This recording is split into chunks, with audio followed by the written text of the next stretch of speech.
what is all this love and devotion directed as a useful technique of sadhana? Like, who do you love?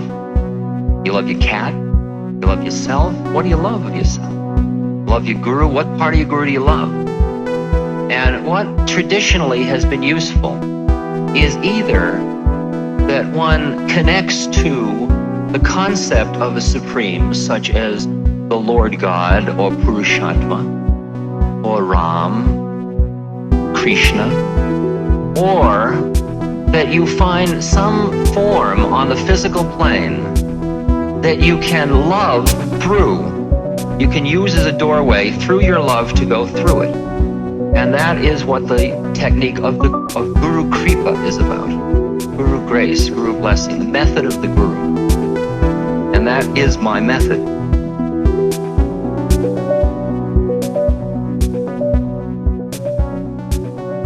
Welcome, I'm Angus, and I also go by Angus by Design.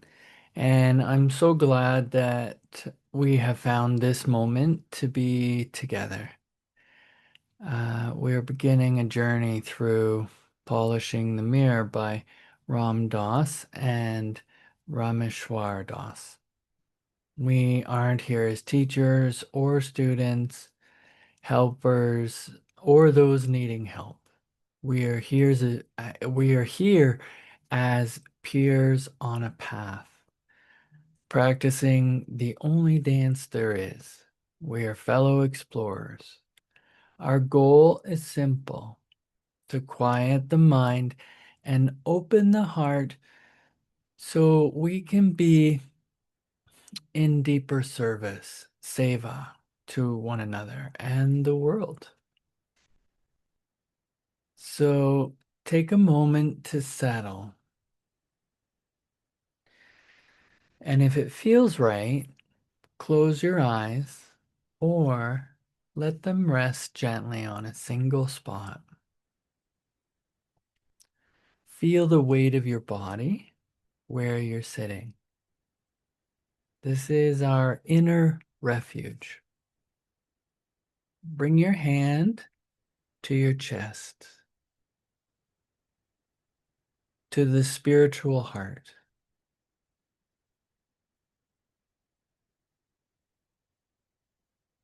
And as we breathe, imagine we are gently wiping the dust off a mirror. We aren't trying to change the mirror. We are just clearing the way so our true nature can shine through. And take one deep breath in and let it go.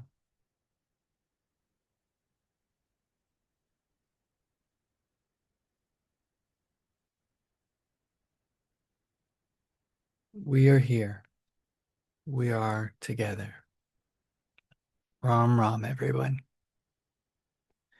So, chapter 2 is living in the spirit. And it's about bringing mindfulness to the mundane. And the Seva practice that I propose is really just asking ourselves, in what small way can we serve someone today without them knowing?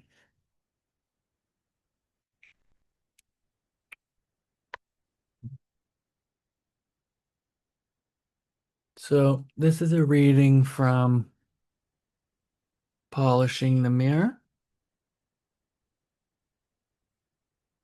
Chapter 2, Bhakti Yoga, the Path of Devotion. Yoga means yoke or union with God. Bhakti Yoga is the path of devotion, of loving God and imbibing God's love. The practitioner of bhakti, the bhakta, is the lover, and God is the beloved. Bhakti uses the dualism of relationship, the deep longing of the heart for the lover to merge with the beloved, to become one in love. Bhakti is the path of the spiritual heart, using our human emotions to forge the connection between human and the divine. The practices of bhakti yoga awaken this flow of love. We may sing to the beloved. We may pray. We may sit with a picture of a holy being, or we may just dwell in the sweetness of remembering God. Once you have set out on the river of love, all you have to do is let it carry you to the ocean. When Maharaji was asked how to meditate, he said, meditate the way Christ meditated. He lost himself in love. Devotion complements the quieting of the mind in meditation by opening the heart. This outflowing of the heart towards the object of our devotion further polishes the mirror reflecting the spirit. This flow of loving energy amplifies other methods too, as we'll explain, as we'll explore later. Opening my heart made it easier for my mind to change. That's really what devotion is about. It's a way of making it very easy to turn your mind in a certain direction because the love is so seductive, because it brings so much joy.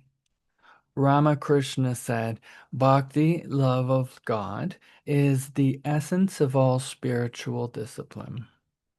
The yoga of devotion starts from right here where we are, as embodied souls separate from God. When we are fully present in the moment, when a quiet mind and an open heart, we experience the flow of love from a spiritual heart. Bhakti Yoga opens us to this flow of divinely inspired love. You could say Bhakti is the love play, the lila, between God and the soul. Bhakti Yoga uses the dualistic relationship of lover and beloved to take us into the essence of love, to become love. Love has built in power to carry us beyond the limitations of our separate being, our ego, to the Atman of higher being. Our personal emotional love gets absorbed into all encompassing, unconditional love of the one. As Meher Baba said, being is dying by loving. Of all the different yogas, all the many ways to the one, all the various routes up the mountain, Bhakti is known as the easy path. With Bhakti, you don't really have to do anything. You just relax and let go and open your heart. It doesn't matter whether you call it love of God or of the Guru or of the truth of who you are. How you think of it is really irrelevant. The emotional tidal wave of a love affair with the divine is so intense that it carries you beyond your thinking mind. This devotion begins to permeate whatever you're doing in your life, bringing it into the divine love play. In Sanskrit, that soul joy is called Sat Sit Ananda, truth, consciousness, bliss. Or you could say consciousness of truth is bliss. Devotion to God underlies most spiritual traditions, especially those oriented more to the emotional and the ecstatic than to the intellectual. Love is more than an idea. We can't just sit down and intellectually figure out what bhakti or devotion is about. It has to do with the heart, and heart trips are experienced in a realm that's not necessarily conceptual. The harder you try to think your way through to devotion, the harder it will be. Hafiz the poet said, "O thou who are trying to learn the marvel of love from the copybook of reason, I'm very much afraid that you will never really see the point." We can think and talk about bhakti yoga, but we experience it through kirtan or chanting mystical poetry, the remembrance of saints, mantras for opening the heart, or just by being together in love and true satsang. The openness of love is timeless. When you are with another being in love, you are sharing your being, your presence. You are just here, together in love. The minute I heard my first love story, I started looking for you, not knowing how blind that was. Lovers don't finally meet somewhere. They are in each other all along. And that's Rumi. Many of us are afraid to let go of our judging minds, to fall into love, to be absorbed into the liquid flow of the universe. In the case of divine love, faith makes it easier to let go. In romantic relationships, it's a tricky balance because relationships bring up our personal fears and vulnerabilities. Understanding the difference between emotional or romantic love and divine love is helpful in allaying those fears. Loving God is totally safe because the object of love is ultimately your true self. In cutting through spiritual materialism, the Tibetan teacher Chogyam Trungpa Rinpoche speaks of what is necessary for a spiritual transmission between two people, a relationship of openness and trust and warmth. Another expression of that relationship is from the I Ching. The master said, when two people are at one in their inmost hearts, they shatter even the strength of iron or of bronze. And when two people understand each other in their inmost hearts, their words are sweet and strong, like the fragrance of orchids. So how do I love thee? Gurdjieff talks about three levels of love. There's physiological, sexual, biochemical love. Let's make love. Then there is romantic love, which is personality love, loving an object. Romantic love has in it jealousy and possessiveness and all the interpersonal psychodynamics.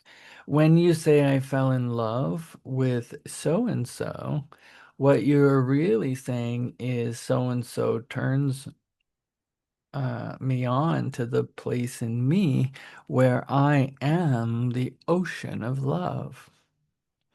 The third kind of love is conscious love, spiritual love. It is important to understand that there's a difference between romantic love and spiritual love. To change romantic love into an expanding conscious love, we have to take it up another level. Conscious or spiritual love is unconditional. It's soul love. To enter into the space of conscious love, you become love, not loving someone or something, but just being love. This is not to say these levels of love are really separate or that one kind can't be contained in another, such as sexual love becoming subsumed in love of the divine, a practice of Tantra. A yoga that uses external energy for internal transformation. Bhakti focuses on spiritual love, the soul's love for God. If we can see, even for a moment, that loving another person is loving the manifestation of the spirit in them, just loving love, then they become yet another form of the beloved of God. This is love's truth, that love is in all of us, that we are all one in love. Ram ki kua prema piara. Nani leo yo ya nani hara. Love loves only love. He who knows this can know. From the Ramayana of Tulsi Das. And I apologize in the most Canadian way I can think of about how I said it, but I'm going to try it again because that's how my brain works. Ram hi kewa prema piyara ya yanani leo yo ya nani hara. Love loves only love. He who knows this can know. From the Ramayana of Tulsi Das. Okay. So love is a state of being. So when I live in the place where I am love, I see love wherever I look. It's very far out. Imagine seeing love in everyone and everything. Love doesn't demand that you do anything about it. We're all right here in love. To the extent another being is open when I meet them, there is a harmonic resonance with the place where they also exist in love. Not that they are loving, that but where they are love. Suddenly, we are in the ocean of love, which is what Christ's love is all about. This love isn't possessive. We can't collect it. We can only become it. As you grow in devotion and focus more and more on the beloved, you tune into a deeper place within yourself. The emotional, romantic qualities give way to a new kind of love where finally you see everyone and everything as the beloved. It is only when you begin to understand that love is a state of being that you can really be in love. If you and I are truly in love, if we both dwell in the place in ourselves that is love, we are together in love. Being in love is sharing a common state together. Anandamaya Ma, the Indian saint whose name means bliss permeated mother, said to her devotees, "You all love this body so much that you often come to see me, unmindful of the long distance that many of you have to travel. Yet it is true that this body has no relationship with any of you except the kinship of the Atman, the universal soul, which this body enjoys equally, not only with each of you, but with all the trees, creepers, and foliage around, as well as with rocks, mountains, and everything else. Guru Kripa, the Guru's grace. When Dada Mukherjee, an old devotee of Maharaji, visited the Neem Karoli Baba ashram in Taos, New Mexico, he was surprised to find sincere devotees who had never met Maharaji in the body. Dada said, the real miracle is these devotees who never met Maharaji and have the same devotion.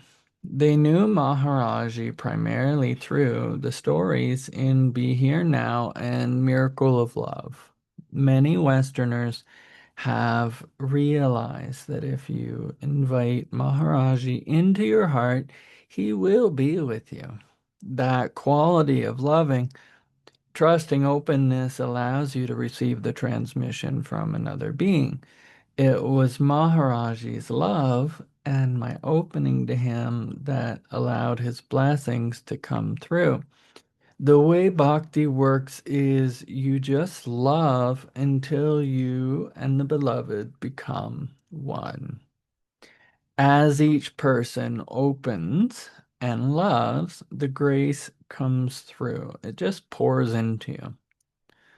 Let me always feel you present in every atom of my life. Let me keep surrendering myself until I am utterly transparent. And let my words be rooted in honesty and my thoughts be lost in your light. Unnameable God, my essence, my origin, my lifeblood, my home. From Psalm 19, translated by Stephen Mitchell. For me, the form of the beloved is my Guru Maharaji, Neem Karoli Baba, because the Guru is so much a part of my path. I am often asked if it is necessary to have one. It depends on how you understand what a guru is. As you go deeper, you begin to understand. As the meditation at the end of the last chapter shows, that God, Guru, and Self are indeed one. So the answer comes on different levels. On one hand, it's not necessary to have an external guru because the true guru is an internal relationship. In the higher sense of self, you are the guru. On the other hand, as long as you identify yourself as a separate entity, it can be helpful to have a personal guru to keep you headed in the right direction. It depends on what you need. In Bhakti Yoga, the form of your beloved can be whatever you love deeply. You can find it in God, in the guru, in a teacher, in a flower, or a pet. The beloved is everywhere. You can't find, or you can find the beloved in anyone or anything you love deeply enough that opens your heart and takes you through. Just allow that love to open you and dissolve the boundaries of your separateness, melding into one. Listen to the messages that come through as you sit quietly, and you will find plenty of guidance. The quieter your mind gets, the more you are able to hear those inner messages and allow them to guide you. How will you know your guru? The guru will know you. You don't have to look for the guru. The guru appears when you are ready. You'll know. There won't be any doubts. The guru is a mirror that reflects your higher self, allows you to see that place of love and pure being in yourself. The guru may be Christ or any number of beings and not necessarily on the physical plane. Your guru will guide you to the extent that you ask purely through one teaching after another. Some teachings may take the form of other teachers or situations or experiences. Other teachings may come from inner experiences as you quiet inside and deepen your practice. As you begin to trust in that relationship, you will become more and more attuned to that presence and awareness. Ask your guru to guide you, and you will begin to see how each life situation is a teaching from your guru to bring you home. In India, it is understood that you do not seek the guru. Rather, it is the guru who finds you. A guru is different from a teacher. A teacher points the way. The guru is the way. The guru beckons from beyond. He or she is somebody who's all finished. A teacher or teaching, on the other hand, is somebody or something standing next to you and pointing up the road. Most people will call gurus, or most people we call gurus, are really teachers whose goose is not fully cooked. The likelihood of finding a being who is completely done is fairly slim. Most teachers are still working on their own karma. They have their own stuff still to resolve. A teacher can be someone through whom a teaching comes, though they themselves may not be the full truth. From your point of view, if you're seeking truth with a pure heart, you separate the purity of a teacher's message from the stuff of their karma.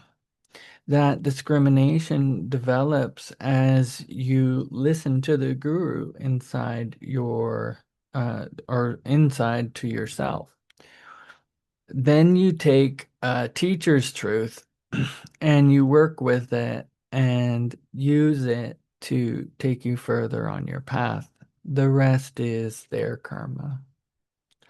So even your enemies can be teachers who wake you up to a place that you're not, that you need to bring into your awareness.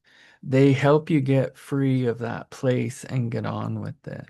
If you see everything in the universe as a way to work on your own consciousness, even if it's showing you where you're unconscious or where you're asleep, then everyone and everything in the universe becomes your teacher and a means of awakening. My own teachers have come in all kinds of packages. Some 9 years ago, I was invited by John and Tony Lilly to swim with their dolphins, Joe and Rosie. Everybody wanted to swim with dolphins, and I wanted to swim with dolphins too, although I wasn't quite sure why. When I got to the holding tank, it was a cold gray day. I thought maybe this was really not for me, but other people were watching, and after all, this was Ram Dass swimming with the dolphins. I got into the water, and these huge beings zoomed by me very close up. They were quite intimidating. I was treading water and feeling out of my natural medium. After a while, one of the dolphins, Rosie, was sort of hovering just to my left, and I reached out and I touched her. I assumed that when you touch a wild creature, it would be startled or irritated and swim away, but Rosie didn't swim away. I started to stroke Rosie's back. It was amazingly soft, like silk, very porous. I stroked some more. The wild creature model of who I had thought she was had stopped working. In that model, she wouldn't have allowed me to stroke her because I was doing it with considerable pressure at that point. In that moment, my mind let go and I started to experience ecstasy just being with Rosie. Then she dove to the bottom of the pool, but I stayed on the surface. When I didn't follow her to the bottom, she came back up to me. When I finally let go, Rosie turned herself upright, vertical in the water, and pressed her stomach against my stomach. I noticed everyone watching me with my stomach pressed against this dolphin's stomach, and I wondered, is this legal? Is it ethical? I found myself putting my arms around her and kissing her on the mouth, saying, "Oh, Rosie." I was going into such states of ecstasy. I realized that Rosie, as one of my teachers, was taking me out of my mind into the fullness of the moment, and that is part of the mystery of enlightenment. Teachings are everywhere. Your guru is waiting for you to be ready for him or her. You don't have to rush off to India because the guru and the teachings are already right where you are, right here, right now. So, divine relationships. Devotion is a love affair between your soul and God. K.K. Saw, one of Maharaji's closest devotees, was with Maharaji since childhood. Maharaji assigned him to watch over me, and he took me to live in his home in those early days in India. Here is what he writes about devotion. Devotion is easy and natural and has no hard and fast rules on how one should meditate. By devotion, one can see or one can realize the secret of love itself. On this path, the aspirant sees the universe is or as the very expression of his beloved. The only thing it requires is faith, implicit faith. There is nothing to argue. It is beyond logic. It is like learning to swim. A person cannot enter the water unless he can swim, and swimming is impossible without entering the water. There are various attitudes or feelings with which one may approach the beloved. You might feel as though God were your child, like the feeling of Yashoda, Krishna's mother, towards her baby Krishna, or the feeling of Mary for the infant Jesus, or you could see God as a friend. Again, there is the attitude of the servant towards his master, where you serve the Lord, as Hanuman serves Lord Rama in the Ramayana. Then there is the attitude of lover, where you see your beloved with the love of husband or wife, becoming the bride of God, like the gopis sporting with Lord Krishna, or Saint Teresa with little flowers married to her beloved Jesus. Finally, there's the attitude of peaceful contemplation of the great saints and sages, the ancient yogis of India. There are many ways to open yourself to make yourself more receptive to this love of God. And one way is through satsang, the company of saints, contact with the living spirit of truth and love in other beings, delighting in the stories and incidences of God in his many forms and incarnations, like the life of Christ or Rama or Krishna. can also bring this love, or by humbly serving at the feet of the gurus, the devotee can efface the ego in surrender to God.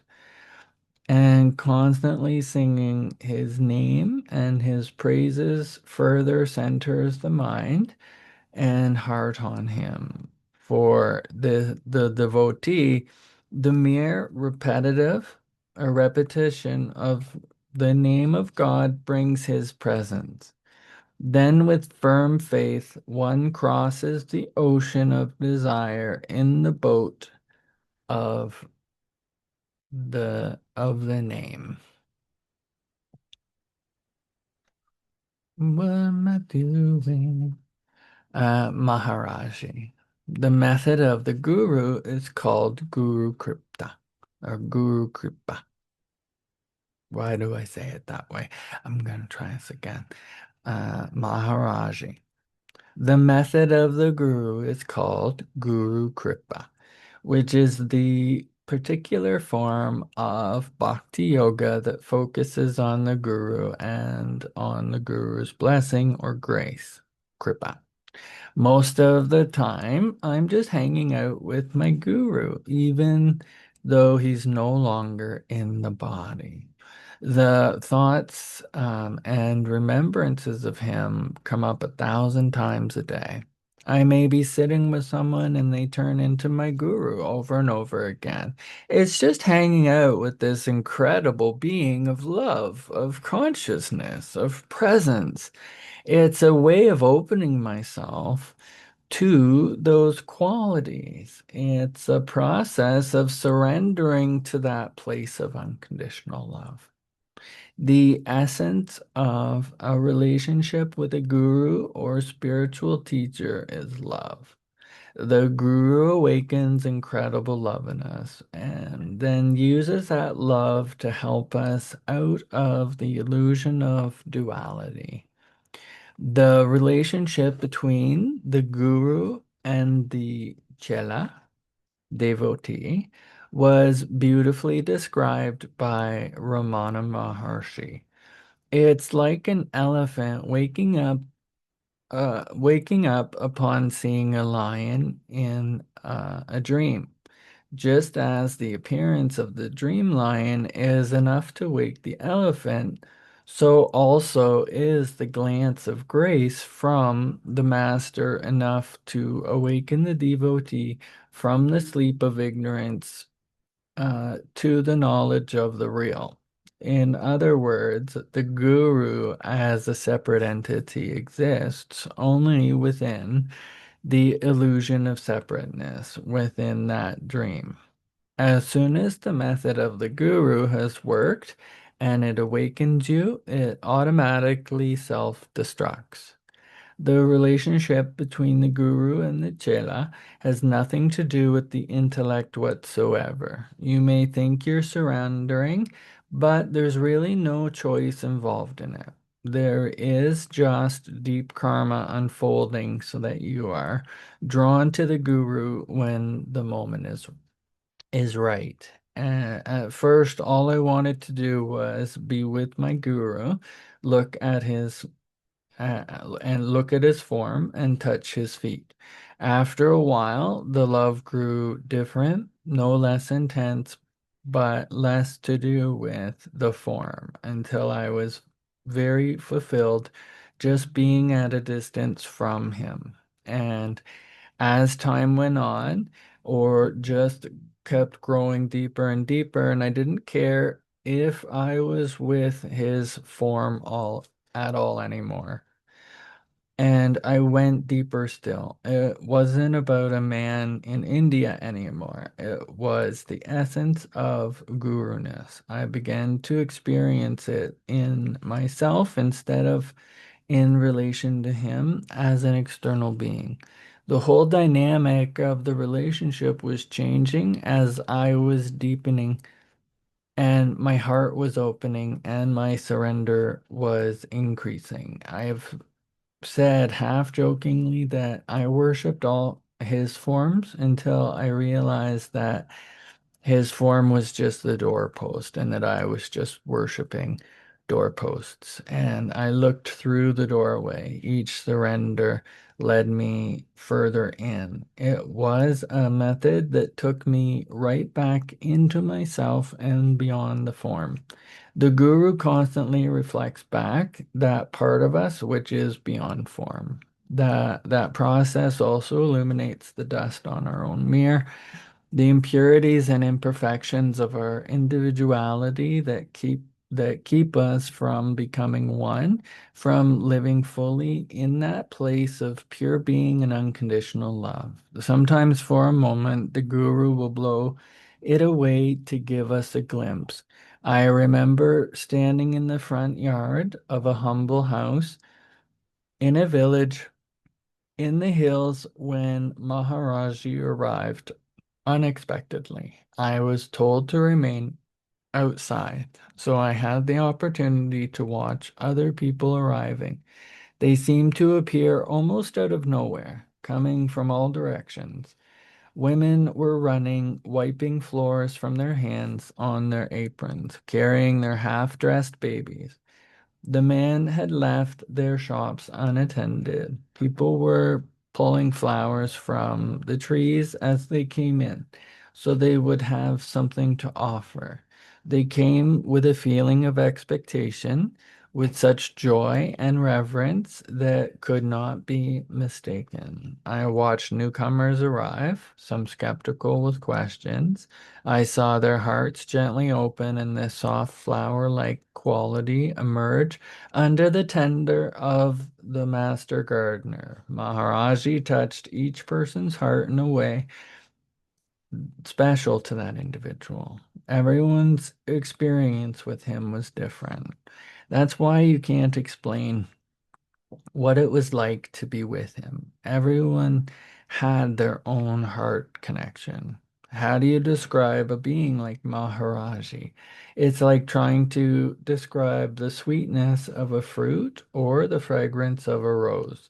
When I was with him, there was nothing other than Maharaji. It was total, effortless worship.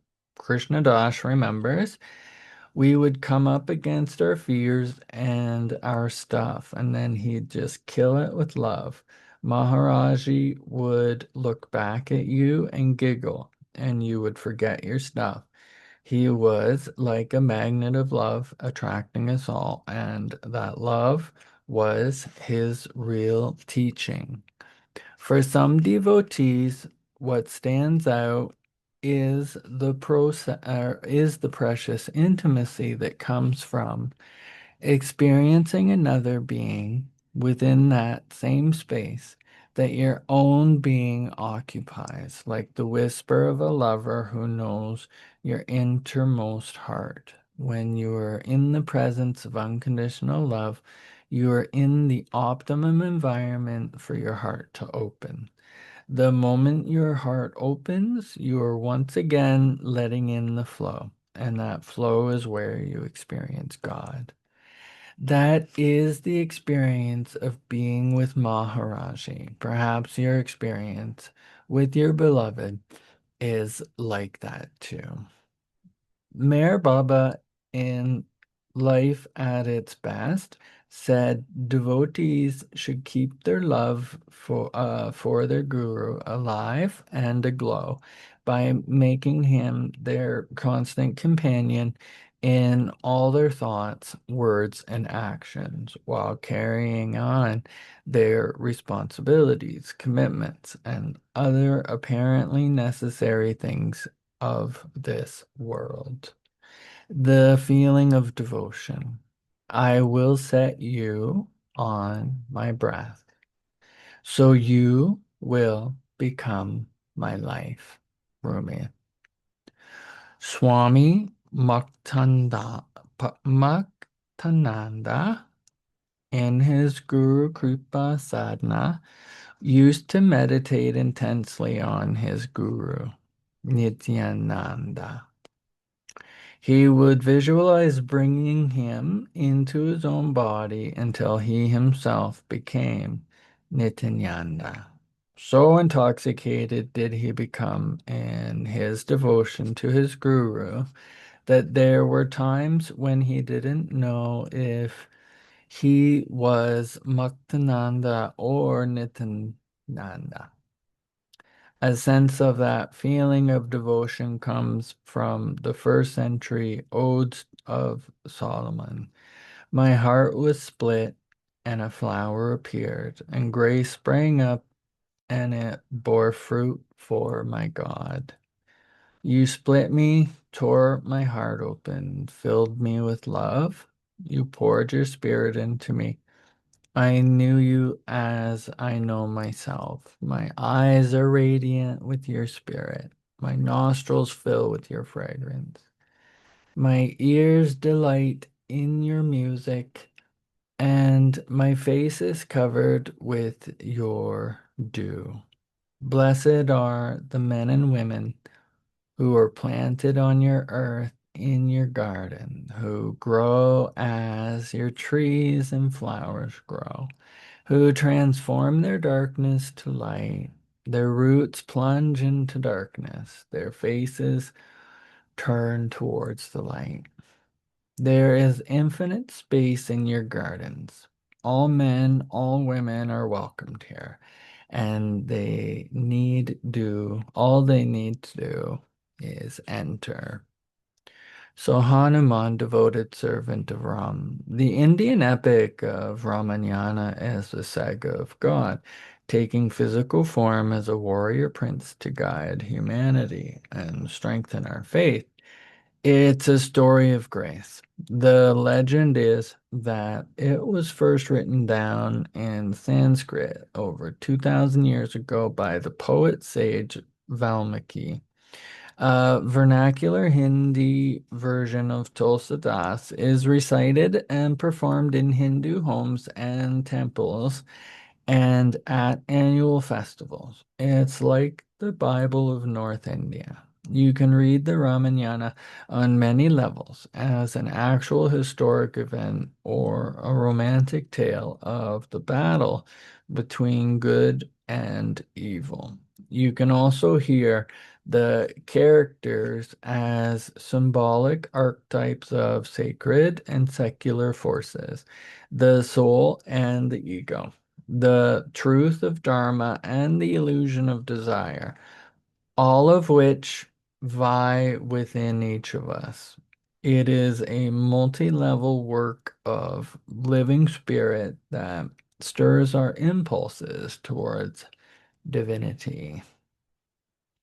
One of the main characters in the Ramayana is the monkey god Hanuman, who is the perfect servant and great devotee of Ram, God, in the human form of a prince. Hanuman represents our simian lower nature in the service of the highest self. So Hanuman says to Ram, when I don't know who I am, I serve you. When I know who I am, you and I are one. Just show a picture of a monkey. Ooh. I don't know what that song was. Ram and his wife Sita and his brother Lakshman were banished to the forest for 14 years under the extraordinary circumstances. Under extraordinary circumstances. You will have to read the book if you want all of the details. Sita, the perfect wife, who is also the soul of each, and the Earth Mother, the Shakti or power of God, is stolen away, kidnapped by Ravana, a demon king who is the bad guy in the story. So Ravana is full of ego and pride. He has 10 heads, and every one of them is full of power. Ram, though he is God on earth, is distraught because he's also a husband. As a husband, he's bereft, though as God he's not. Looking for Sita, Ram enlists the help of the bears and the monkeys, who are rather human characters too. The chief monkey to help him is Hanuman. They search for Sita and finally ascertain that she has been taken by Ravana to the island of Sri Lanka, which used to be Ceylon, off the southwest coast of India. There is an ocean between India and Sri Lanka, and when the monkeys and bears all get to the shore, they can't figure out how to get across to rescue Sita. They're discussing it amongst themselves, and each one has a reason why they can't jump across. Somebody has to just jump to the ocean. There's no time for anything else. Finally, they turn to